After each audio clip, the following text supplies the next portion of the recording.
Kapatid na Ruby, good evening. And sis, pwede bang pa-on ng video mo and ask to unmute?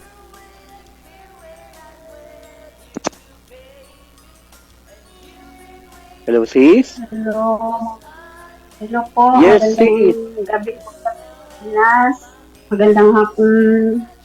Magandang araw sa lahat. Anong dako ng mundo. Yun, go ahead, sis. Kinakabahan po ako. Sana isamahan ako ng banal na espiritu upang maibahagi ko kung paano ako binago ni Jesus. Bago sa lahat, magandang araw po, magandang gabi dyan sa inyo dito po sa lahat ng buo ng punto for punto. At lalo higit sa lahat, kay Father Darwin po. Simulan ko po yung testimony ko kung kung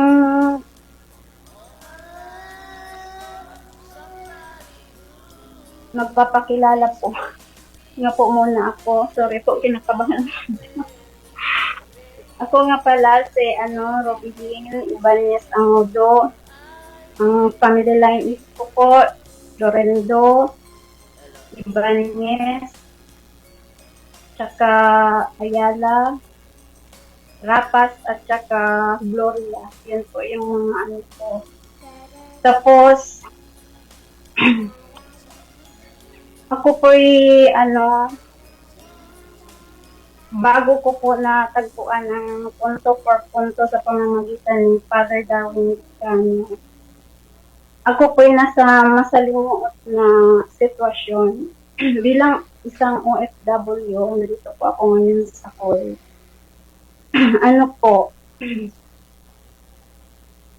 Siguro simulan ko muna kung bakit ganito ako, emotional. Kasi nagsimula po ako nung bata pa lang po ako. Isa po akong produkto sa sorry po. Produkto ko ako ng isang broken family po. Kaya, ang laking pasasalamat ko po at saka grabe sobra-sobra kay Father Darwin dahil po sa kanya at sa lahat ng mga CFD dito sa Punto per Punto, especially po kay Brother Wendell. Kasi po ang laki po ng nabago, changes ng buhay ko nang matagpuan ko ang ministry na ito. Alam niyo po, nung bata pa lang ako, kaya ganito ako ka-emotional, dala-dala ako po mabigat. Kasi po, hindi po madali yung magiging anak ka ng isang hiwalay na pamilya. Kaya ito nga po yung hinaharap natin. Isa po ako sa nalulungkot na kung magiging okay na ang isang divorce bill. Nakakalungkot po kasi bilang isang produkto ng broken family, hindi po madali. Talagang ang mga anak po yung maaapektuhan kung sakali man.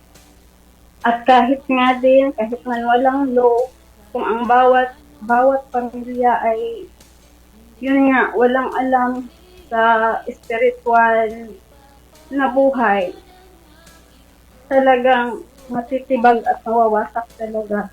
At yan po yung pinagmulan ng pamilya ko. Lumaki po ako sa isang pamilyang napakahirap. Sobrang hirap. Ang maiisa na masasabi kong isang tuka din po yung pinagmulan ko. At yun po yung dahilan. Karamihan na nagsisiwalay ang pamilya. At yung nag-aasawa ng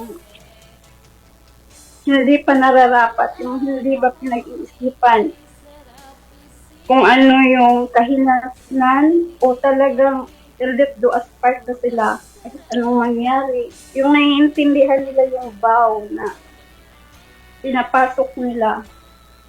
Yan po yung pamilya ko, magulo. Lahat ng kahirapan, hirap sa buhay. Di bali na lang siguro kung kahit mahirap kayo at nakikita mo yung mga magulang mo na kahit mahirap, nagkakaisa sila, hindi magulo, hindi nag-aaway sa harap mo, yung makikita mo yung karahasan sa pag-aaway nila. Nasa murang isip ko, hindi mo maiwaglit yun. Kasi hindi mo pa naiintindihan kung bakit mo pa nangyayari yun. Yung sobrang away na kumantong sa paghahawak ng mga ano yun, ng mga basta yung parang nagpapatayan sa harap mo na ikaw, ilang taon ka pa lang, hindi mo talaga maunawaan. Pero siguro dahil sa grasya ng Diyos, sa murang isip ko, maaga akong nakikilala ng Diyos. Palaging may Diyos sa buhay ko. Pero hindi pa pala enough yun. Yung tumawag ka sa Kanya lagi. Mas maigi na yung naiintindihan mo kung ano ba o nakilala mo talaga siya. Lumaki ako na bit-bit ko yun kasi kapag ka ganun kasi, alam ko talaga sa sarili ko. Kadalasan ng mga broken family, kung may naging success man sa buhay, may dikit yan na sakit at sama ng loob, naging success man sila, pero andun yung parang paghihiganti at yung hindi rin naman nag-success, pero bit-bit yung sakit at sama ng loob at ang daming sinisisi sa buhay na parang walang direksyon at ako po yun. Nung kapanahonan ko, dalaga pa lang po ako, nagiging working student dahil nga sa kahirapan ng buhay at walang mga magulang na naging buo para sa inyo, para sumusuporta sa iyo bilang anak. Nag-aaral ako bilang working student at that time at yun, kapag ka working student ka, mararanasan mo yung hinahanap mo sa isang pamilya na makikita mo lang sa iba. At hindi mo maiwasang maikumpara ang sarili mo sa kanila. At ang dami mong tanong sa Diyos. At minsan, ang dami mong, bakit ganito, Lord? Hindi naman po ako nag-ahangad ng isang mayaman na pamilya. Akin lang, uusit lahat nagmamahalan, maparamdaman sa amin na nagkakaisa kami kasi makikita ko naman sa paligid, hindi po ba na madaming pamilya kahit mahirap kapag nagsumasama, masaya naman po, diba? Yun po yung lagi kong dinaramdam hanggang sa dumating sa point na nakapag-asawa ako, hindi ko rin masasabi na wala sa panahon, basta yung lang, parang walang direction talaga ang buhay ko. Ang daming opportunity na dumating sa akin. Nawawala lang din dahil sa takot. Puno po ako ng takot. Puno po ako ng parang hesitation. Hindi ako makapag-decision sa buhay ko kasi talagang puro takot yung namuo sa puso ko. Na kailangan ko ng mga magulang na gagabay sa akin na alam ko namang wala at hindi mangyayari yun. Alam kong andyan lang sila pero walang kakayanan. Pero ang isang masarap sana sa pakiramdam na kahit na sana may lolo ako, maranasan ko man din yun. Kung may lola, wala rin. Wala kang malalapitan na parang pinaramdam sa akin na mag-isa lang ako. Walay kami sa mga kapatid ko. Parang ang laki na namin na nagkikita na kami. Parang hindi na namin pa yung mga childhood days namin. Wala na, hindi na namin na-enjoy yun. Parang kung nagkikita man kami, parang lang, tinatanim lang namin sa puso't isipan namin na yun yung buhay namin. Hindi talaga masaya, hindi okay. Palaging nagbabangayan, nag-aaway, gano'n. Tapos, dumating sa punto na nakapag-asawa na ako. Kasalukuyan, may 3 anak na po ako ngayon. At dahil sa hirap ng buhay, napunta din po ako dito sa Kuwait, nakikipagsapalaran kasi continue yung namin, kahirapan sa buhay.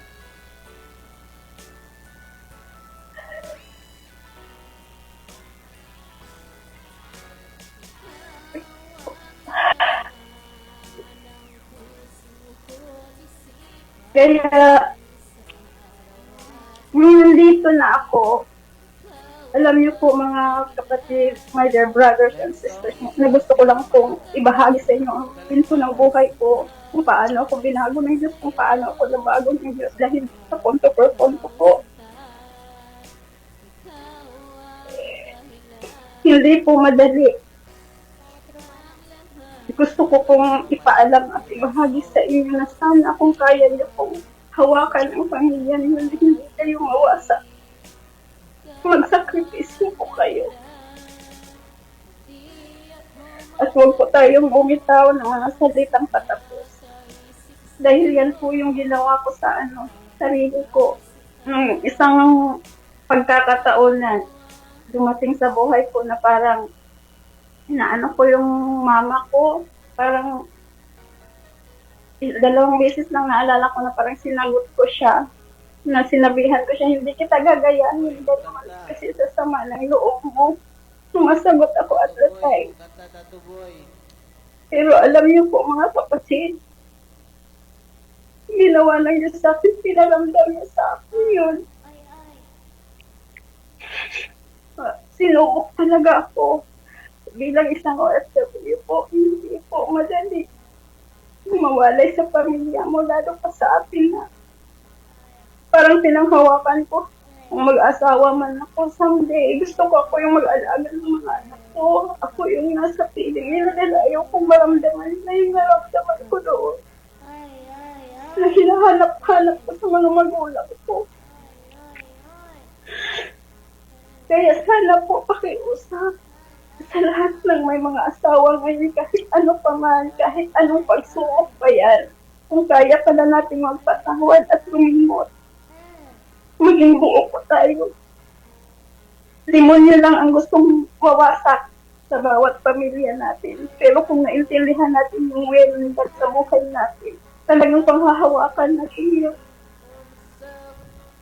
At maikwento ko din po sa inyo kung paano ako nakarating dito sa punto por punto.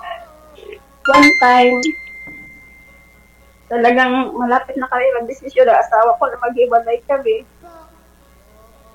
At the time na parang gulong-gulo na yung isip ko kasi hati nga iniisip mo yung mga obligasyon mo sa Pinas, dito, problema mo dito sa mga amo mo, kasi minsan kunting pagkakamali mo lang, tapos isa nga akong emosyonal, dinidibdib ko yun lahat.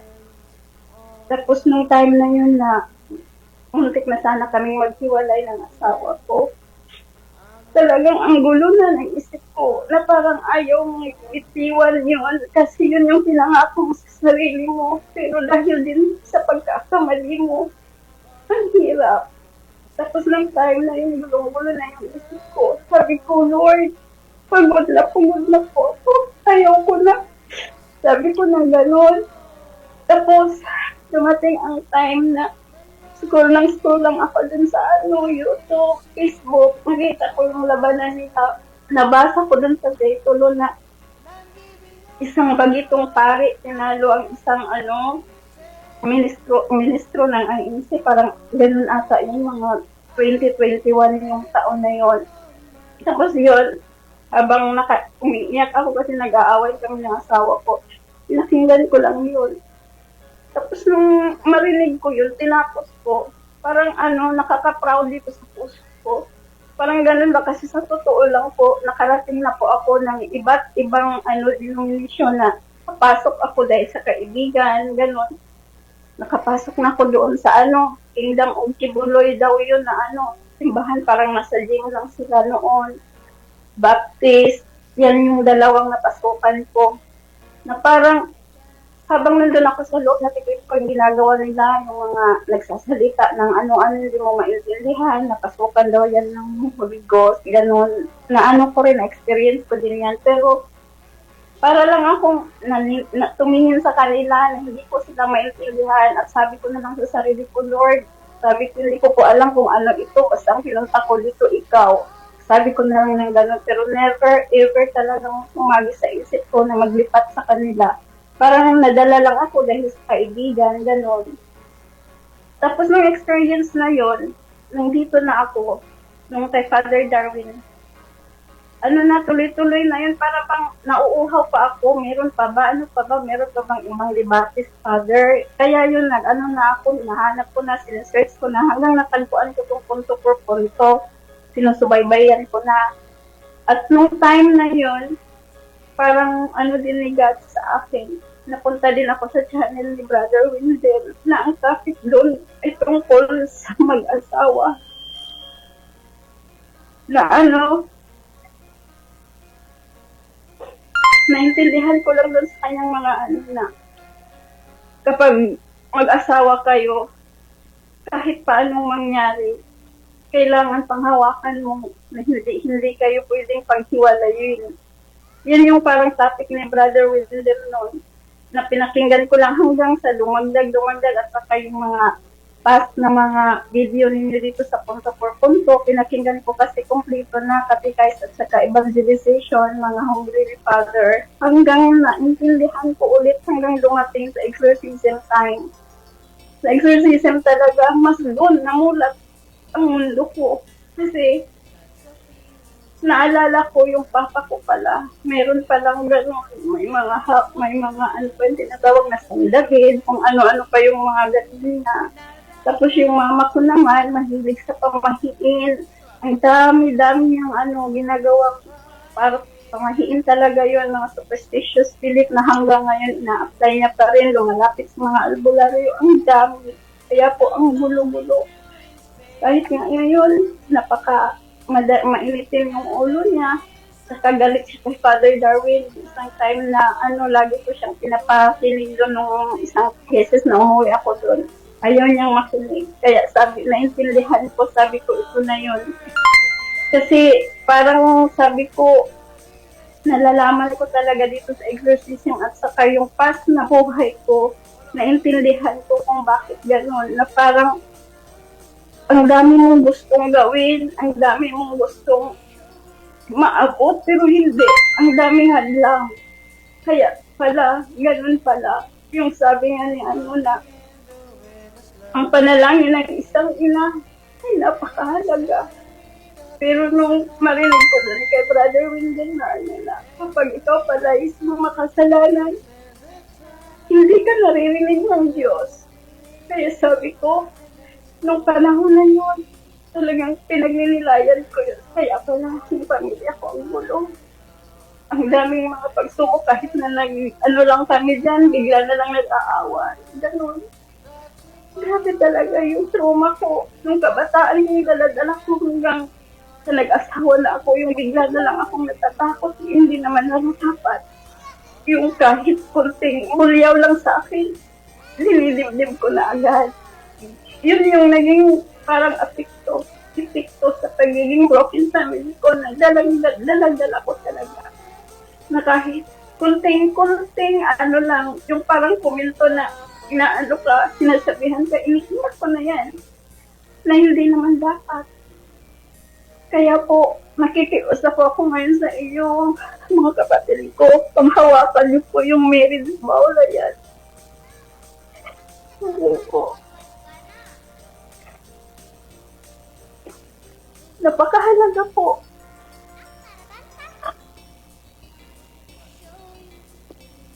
Kaya,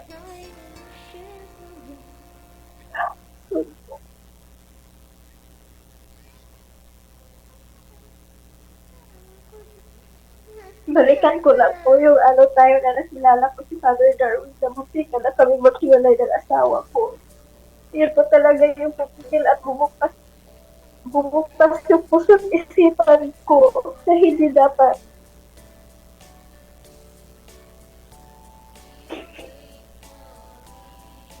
Isa po si Father na nakatulong upang mabuksan yung puso't isip ko na hindi gagawin yun.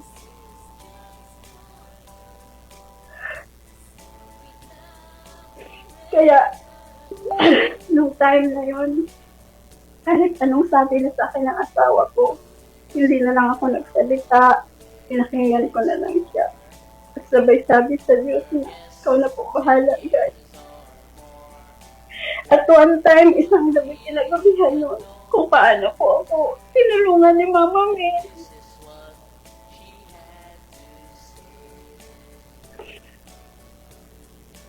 nagdasal ako, lumuhod ako kasi nga naalala ko nung kabataan ko, nagpe-pray nga ako ng Holy Rosary pero hindi ko naman naintindihan. Basta lang nagpe-pray, basta lang gumagaya ako sa nakikita ko sa paligid ko. Yun yung nawala sa akin. Yun yung nawala sa akin na nung nandito na ako sa ministry na to, binalikan ko yun ng isang araw at gabi na yun na yung time na maghiwalay na sana kami ng asawa ko. Umiyak ako na grabe, sobra-sobra. At saka yung sobrang pinagsisihan ko yung gabi na yun, ang mga pagkakataon na sinisisi ko talaga si God. Yun po yung namulat na ako sa lahat na pinagagawa ko dito. Yung karumihan ko na masabi ko sa sarili ko. Sobra, nakakahiya. Na kapal pa ng mukha ko, sinabihan ko sila, yan, pagod na po ako, ayoko na. Kung sa noong Diyos ka, bakit ganito? Bakit mo pinalanan na ganito? Hindi naman ako masama kahit nung araw pa. Pinili ko ang sarili ko maging mabuti. Dahil yun yung turo ng mga sa papa ko kahit nagbabangayan yung dalawang yun. Ano yun, sila pala simba. Kahit palagi nag-aawa yun, pero yan din yung natutunan ko sa kanilang dalawa. Pag-araw ng linggo talaga naging gayon sila ng panahon para magsimba. Pero ayun nga, parang aso pusa. Halos sa magpapatayan. Kaya, grabe talaga. Sobra-sobra po. Kaya, nung gabing yun, nag-ano na kami, sobra na yung kay galit ko. Mama Mary, sabi ko na parang naghahandusay ako dito sa Sabi ko, Mama Mary, pagod na po ako. Ayaw ko na. Hunilyo na po ako. Ayaw ko na. Yung time na yun. Kaya, umiyak ako ng umiyak hanggang sa natutunan kong mag-rosaryo ako ulit, na wala akong hawak na rosary, kamay ko lang ginagamit ko hanggang matapos ko yung isang gabi Tapos, na yun, gabi-gabi ko na yung ginagawa. At nung time na yun, parang bumukas yung puso't isipan ko at patuloy na pakikinig nito sa inyo, bumubukas yun.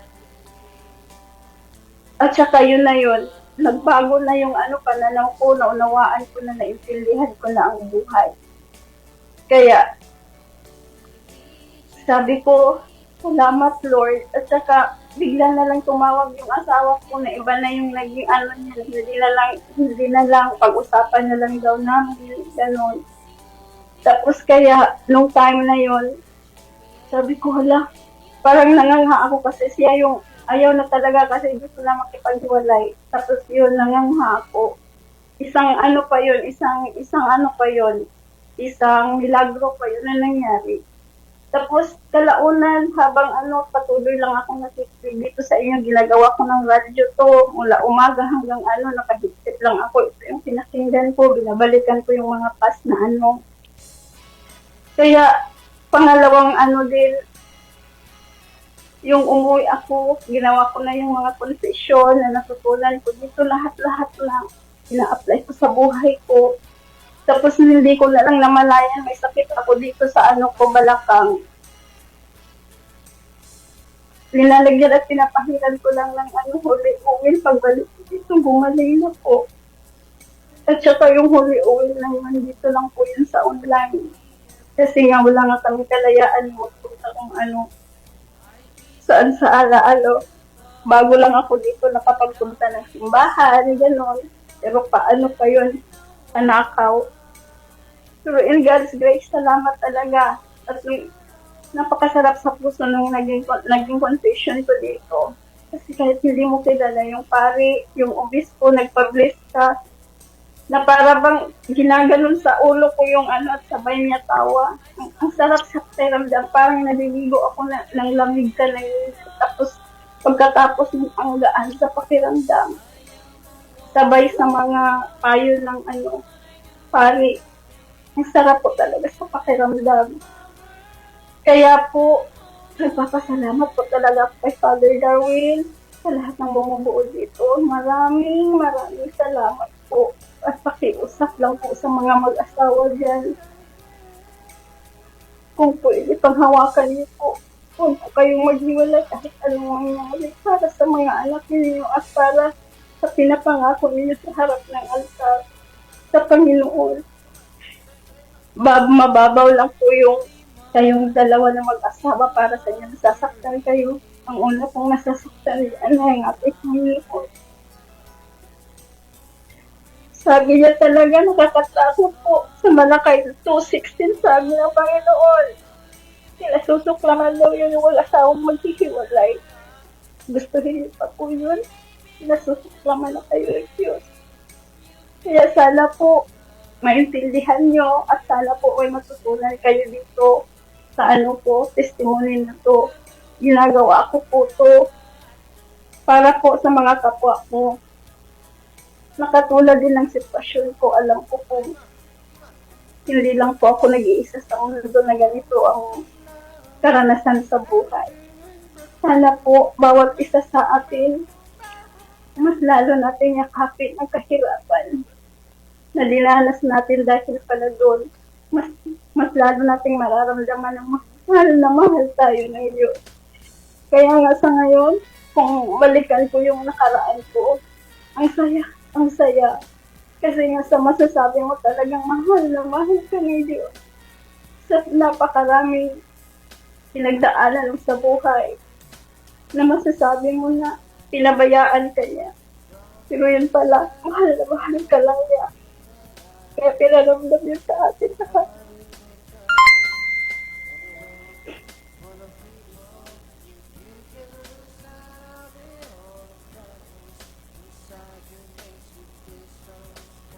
At munti ko na pong makalimutan pala. Umiiyak-iyak ako one time na hindi ko inaasahan, pati yung asawa ko pala. Kasi masasabi mo talagang lasinggero siya. Isa din po yun sa nag-aano sa ano po. Ang milagro ng Diyos. Alam niyo po ba, hindi ko po inaasahan. Bigla na lang po siyang tumigil sa pag-inom. Yung totoo po yung sabi ni na kung may problema ka, kung may masakit kang nararamdaman, iiyak mo lang yan. Humingi ka ng tulong kay Mama Mary. Iiyak mo lahat sa kanila. At hindi mo aasahan darating ang panahon na siya mismo gagawa ng paraan para sa'yo kahit hindi mo na hiniling. Alam niyo po, every time na nagdarasal ako ng ganun, sinabi ko na lang po tulad ng sakit ko na naging milagro sa akin. Sabi ko, Lord,